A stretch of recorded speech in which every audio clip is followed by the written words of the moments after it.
podcast time. And as always, every time I record, I always got to smoke one of the best, the San Giuseppe brand cigar. Go get them now. No, they don't pay me to say that. I just choose to support those who have supported me and put out a good brand. So, with that being said, obviously a lot has been going on in the world of sports and kind of outside of it in a bit as well. Obviously, you've seen past episodes where myself or Brandon 1420 Sports have bashed the Yankees, so we're really not going to go into all that. Pretty much, they suck. Mail it in at this point. Call up the kids. Shut everybody down at this point. I really could give two shits less. Um, Obviously, the other saga going on is the Wanda Franco issue. Is he dating minors? Is he not dating minors? There's reports that obviously he's being set up. We don't know. I'm not going to discuss more on that until I hear more about it. So the main thing, though, really is what's going on as far as Michael Orr versus the Tui family, right? And when it first came out, obviously everybody sided with Michael Orr, and then the more that comes out, the more that makes you think a bit. But before I dive further into it, stop going at Sandra Bullock. All right. All the woman did was play a role that paid her millions of dollars. She went off a script. It's not like she knew that this kid was going to be robbed, as many people feel. Others feel, different, which we'll get into, obviously. But the main thing here in this situation is if you know the Michael Orr story, and not just from the movie, because even though it's based on a true story, movies embellish and change things. They change timelines, they change names, they do this, they do that, right? Bada bada bada, whatever the fuck. All right. So in this case, the movie makes it seem that Michael Orr is like this kid that has no knowledge of the world and doesn't know anything, and just he's clueless, in a way, and he gets invited into the home of the Tuies, obviously, and they did everything to make his life better for him, right? We could all agree on that. But was it to better themselves or to better him, or did they realize, hey, this kid could be something. Look at him at the freakish size he is, and this ability he has to play football that we can make money off of him. In a way, all parties involved here, at least in my opinion. Now, we're all going to have different opinions and we're all going to have different viewpoints here. But in my opinion, I feel as though they all benefit. They all benefit in this situation. The Tuies help him out. He gets a high school education, a top-notch high school education at that. Going to a private school and all that nonsense, right? He gets a roof over his head. He gets meals every day, clothes bought for him. He gets a truck bought for him. And they do all this with not asking for anything in return, at least at that point. Now, where this kind of takes a turn is obviously the recent events where we've seen Michael Orr petition in the court that he wants punitive damages, that he was not given any of the royalties for the Blindside movie, and that the family was, and that the two younger kids got 250 grand up front, and then whatever they've made off of it since. And he's claiming that he hasn't gotten any of it, and that it took him this long to look into it because at the time he was playing and he didn't have the time to delve into any of this. And then you hear earlier today, the Tuies come out on the defense, and they're saying that, a week or two before all this happened, that he threatened them that if you don't pay me $15 million, I'm going to slander your name. Now, those are going to see it as a threat. Those are going to see it as maybe that's what he feels he's owed. But this is the way you really have to look at it. This family did something that nobody ever had to do. Nobody had to put clothes on his back, food on the table for him, a roof over his head, buy him a bed, buy him books, buy him this. They didn't have to do none of that. They could have just drove past him that night and said, screw this, we're not going to help this kid out. And he could have led the life of many other that lived, in the terrible situations that he was in, where he could have been dead at a young age, could have been a drug dealer, could have been something that would have had a negative implication in his life. he had the fortunate advantage of having his family take him in. They help him out. People think that they don't owe him anything because look at everything that they've done. It doesn't add up to all the money made on a movie based off him and based off the family as well. And there are people that feel he is owed something. It depends on which side of the spectrum you want to look at this. And obviously, Monday night, me and Garrett recorded for Steel and Teal, and we discussed it a little bit at length, but we only discussed what we knew at the time and what we felt. But now, the more that comes out, obviously, the more we can delve into it a bit. Opinions change.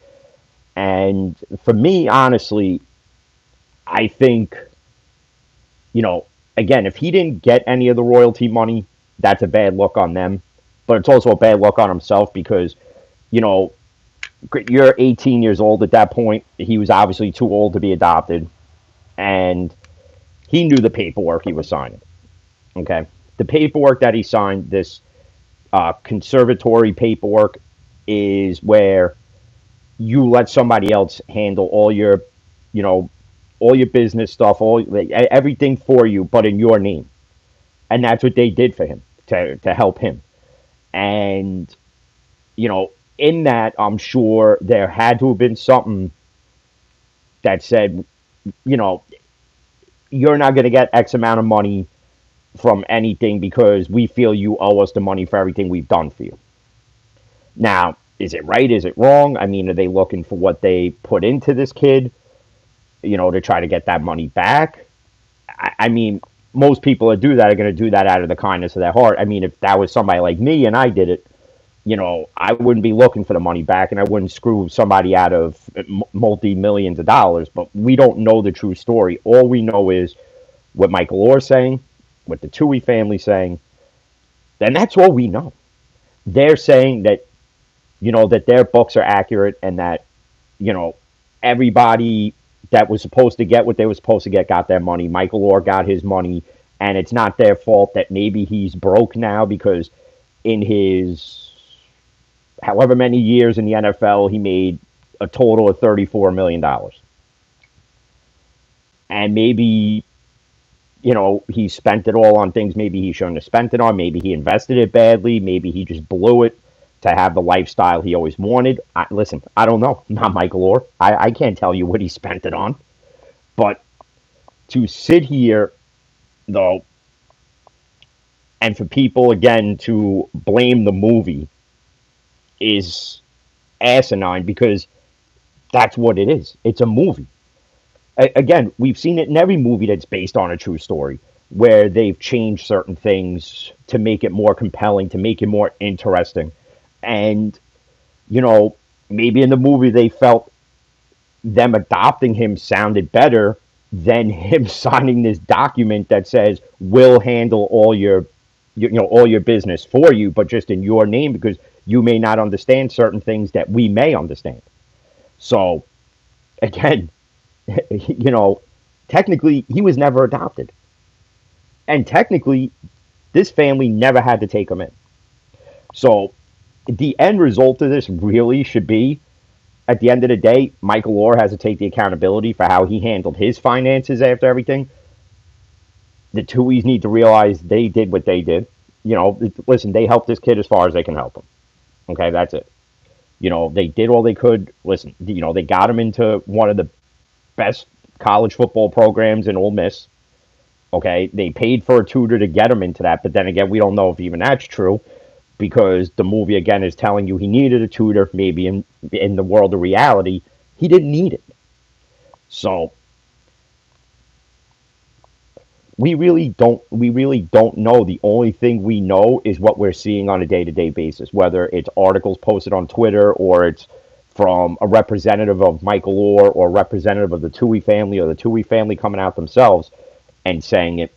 But for those that are coming after actors and actresses that played the characters in the movie, it's fucking retarded. It's so retarded. It's stupid because how are you going to sit here and you're going to ask Sandra, you're going to go at Sandra Bullock and tell her she needs to give back her Oscar for playing a character that she read the role for. They gave it to her. They paid her the money. You know, what's next? You're going to ask Tim McGraw to do the same thing? You're going to ask, the girl who played the sister, what was her name? Friggin' Lily Collins to friggin' give the money back too and give her awards back for the movie? Come on. Just, just, just, just stop. Just stop. Those thoughts are just as delusional as Browns fans thinking that Myles Garrett's better than T.J. Watt. It's just delusional. It's asinine. And you know, there are people that I know that feel that they don't that they don't owe him anything. Again, everybody in this debate is going to have an opinion. There's no right opinion. There's no wrong opinion. It's we're not in a situation, so we're just all outsiders looking in. And if you feel that they owe him the money, listen, that's fine.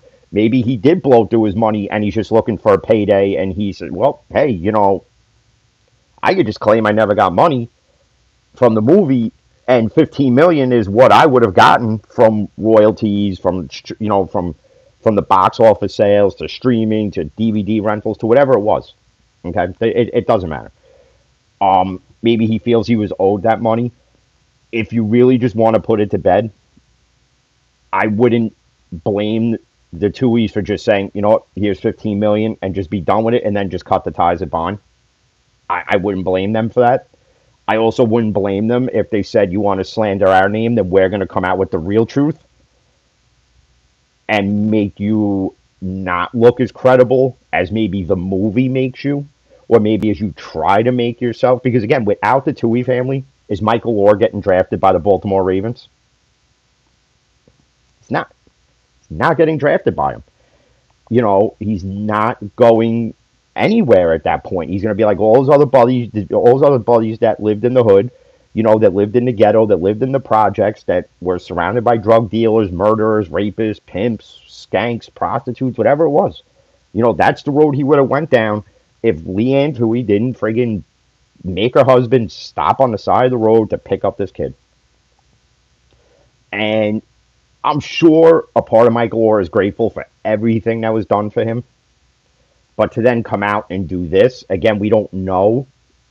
We don't know who's right or wrong in the situation. Because again, it's just a matter of it's a matter of opinion right now. And nobody's right or wrong. The only thing that people are wrong on is going after an actress. That's all you're really wrong on. Just leave Sandra Bullock out. That's it. You can go after Michael Oher all you want. You can go after the Tuohy all you want. Go after the people that are actually involved, not the people that play the character. Because it's not right. To sit there on Twitter and rant and rave about, Sandra Bullock giving up an Oscar or giving up an Academy Award for playing the role she played. Get the fuck out of here with that. Just stop. Just stop. It's absolutely asinine at this point to even say that or do that. Is just. Then again, that's what the Twitter app or X is. It's just a cesspool of bullshit that unfortunately people like me and Garrett have to succumb to in order, and other people too, in order to promote our work.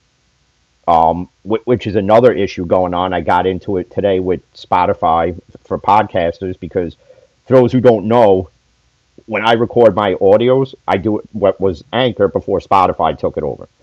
And on Anchor, you immediately got ad campaigns. You had to read a thing, to promote their brand, and then you got paid per episode. Now, it wasn't much, but whatever. But so I got into it with them today through Twitter Messenger, and they're like, well, this is what it is. And and it leaves me at a crossroads of, well, what do I do? Because, us, the podcaster, put so much work into our product, right? We put in work in the episodes because obviously we have to do research. We have to figure out what topic we're going to discuss. And, for those that want their ad campaigns back, for people who have, an insane amount of total plays. Like, I've been doing this now in the end of October, November will be 3 years since I started doing this. And for people who are new to the Fan in the Van podcast, who are, who will see this video probably for the first time, who've never heard of it. Um, I started doing this sitting inside of a van.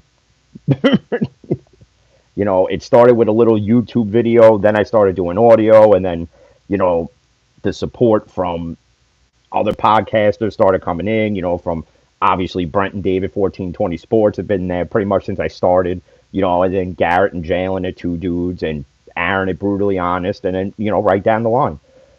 But, it's just, it's really just a crock of shit what they're trying to do. And people are going to sit there and say, yeah, but you still use their product to record your audio. Yeah, but you know what? I have every right to bash it too. But, you know, but again, to go back to the Michael Orr versus the Tui family saga that it is every single day, um, you know, the way it seems to me is, even though I said a few minutes ago that, I wouldn't blame them if they just gave them the money and said, you know what, here it is, here's the check, 15 million, go do what you got to do with it. But when you blow this too, and again, it's just assumption that he blew his NFL earnings, and 15 million to the Tui family ain't nothing because, they were already successful before Michael Orr. They didn't need Michael Orr to be successful because they already had money. They already owned, well, the husband owned chains of Taco Bells, KFCs, whatever it was. So if they gave him the check, fine. But if you're going to do that, then it's see you later. We want nothing to do with you. And also, in the matter of public opinion, people are going to say, how can this guy act like this after this family did everything for him? And you're absolutely right. You're absolutely right. People sit there and say he's being ungrateful. People are going to say that they took advantage of this kid because that's all he was at the time, is he was a kid. But if you're going to base your facts solely on a movie, you can to a degree, I guess. I wouldn't, because we now don't know what was, reality and what was technically made up. We don't know. Was Michael Orr really this kid that didn't understand the concepts of the world and how it worked? Or was he a decently smart kid that did know, but because he was still so young and couldn't handle certain things that he needed this paperwork to get a driver's license, to get a car, to get to college. He was already at that age. At 18, you can't be adopted. At 18, in the eyes of everybody, you're an adult. Even though at 18, to me, you're still kind of a kid because you're still trying to figure your shit out. And the only way for him to get any of that was he had to sign this paperwork. And people would sit there and say, well, it's funny because it's their lawyers that drew it up and they put things in there that maybe he didn't understand. Well, of course, if they have a lawyer, they're going to, of course, ask their lawyer to draw up the paperwork, but I'm sure it was drawn up fine. Now, unless somebody produces what is in the paperwork, the literature involved, then maybe we can decipher from that way whether this kid got totally boned up the ass or not. We don't know. We don't know. But to what we do know is that you have a kid who's now an adult, to some saying looking for a payday. The well ran dry. His NFL career didn't pan out the way he wanted it to. And let's be real, because it didn't. It didn't last that long in Baltimore, and it didn't last that long in Carolina, where it wound up ending, and wherever else he went in between. It really didn't pan out. He was supposed to at all. You tell me any game you've watched where, after his first year, where Michael Orr was discussed. Because it really wasn't mentioned much after that. I mean, his first year, of course, everybody's going to talk about the movie. The fact that he came from this troubled youth, not knowing who his father was, whatever it is. Of course, it was going to be discussed. It's one of those where, and don't get me wrong, it's an inspiring story because it's a kid who made it out but had help doing so. Help that didn't need to be given to him by a family that was, in essence, being, generous, at least so we think. Again, the movie could portray it one way, real life's going to portray it another way. And that's really all you got to go on. It just really is. I mean, I don't know, you know, what more can be said about it except for we just have to wait because day by day, minute by minute, more and more, I'm sure will come out. You know, it's like anything else. It's why people messaging me, asking me what I think about the Wanda Franco situation. My response has been when everything's out there and we know everything, then I could discuss it more. But for those who want my opinion now, all I can tell you is the only thing I know is that there's more and more of these minors coming out, and you're going to have two different governments, in essence, handling this because these minors are in the Dominican Republic. Wander Franco, being from the Dominican Republic, plays Major League Baseball in the United States of America. And everybody's already presuming him as guilty. But in America, it's innocent until proven guilty. Now, obviously, if he did this, if he was dating these minors, then yeah, he's a scumbag piece of shit and should be sent off to jail. And, let's be honest, and this is coming from me being a parent, you should be beaten till you can't breathe no more. That's just my opinion. Um, but again, even in that situation, we don't know. We don't know yet. You're going based off of, this girl came out and aired out what she aired out, and Wanda Franco made, in his defense. But I couldn't understand any of it because it had to be translated, and I haven't even read the translation yet. The only thing I know is he's saying it's not true. This girl is saying it is true, and he's saying it's not. So it's a matter right now of he said versus she said. We don't know, and it's a topic where, again, it's day by day. We just got to wait and see. It's like the Jonathan Taylor saga. It's granted, even though it has nothing to do with minors, it's one of those, yeah, he's back at camp, but is he going to play? It's the same thing with the Niners and Nick Bosa. Nick Bosa right now, I think, is fined up to over, if I'm not mistaken, $1 million because he got fined for missing a meaningless preseason game because these two can't seem to see eye to eye on an extension. Where Nick Bosa is one of your best defensive players. All right, right now he's in the top 5 in his position. How do how do you not pay him? How do you not pay the guy? I can understand, not showing up to practice, which hurts the team. It hurts you as well, not just financially, but you're not getting the reps you need. But I understand this is their way of taking a stand. I get that. But, to be fined for missing a preseason game that you probably weren't even going to play in, that to me is absurd. That to me needs to change. Because, you could sit there, you sit there and say, well, he needs to be with the team as what? A cheerleader? They already have those. They already got those. Okay?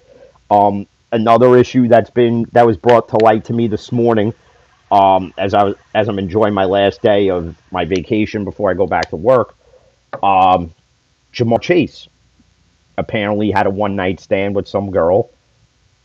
She got pregnant. She's claiming it's his. He won't submit the DNA test. You would think from athletes of yesteryear, you would learn by now to think with this head and not that head. Okay, especially when you're in the spotlight, you're an athlete, you're one of the highest regard wide receivers on the Cincinnati Bengals. Everybody knows who you are wherever you go, especially women. And, you put yourself in this situation. Now, whether it's his kid or not, we don't know because he won't submit to a DNA test. Now, in my opinion, if you're a man, it's not yours, then submit the DNA test. Even if you think it's yours, just submit the DNA test. That's it. Just submit it. If it's your kid, then do the right thing and take care of him or her. Do the right thing. You don't have to be with the person that had your kid, but just do the right thing and take care of the child. That's all that matters. But you would really think by learning from the mistakes of guys like Magic Johnson who, stepped out on their wife and unfortunately contracted AIDS. You would think we would have learned at men in the world of sports would have learned just from that alone. And obviously, it's like anything else. History is always doomed to repeat itself. and Jamar Chase is either a casualty of another woman just looking for a payday, or he's just a casualty of a great night, landed with an unplanned pregnancy that maybe he didn't know about. And that's another topic where, again, we'll have to wait and see what happens. But to all those that'll watch this later on, or whether you're watching live or not, I don't know. I hope you enjoyed it. There should be another Steel and Teal Talk episode, I believe, this Saturday. I got to get with Garrett to see. Um, but the new one we did Monday should hopefully be out by tomorrow, if not the latest Friday. Garrett does all the editing on it, which is highly appreciated because I don't have any of the equipment to do any of the editing shit. And if I did, I probably wouldn't know step one how to do any of it. Um, but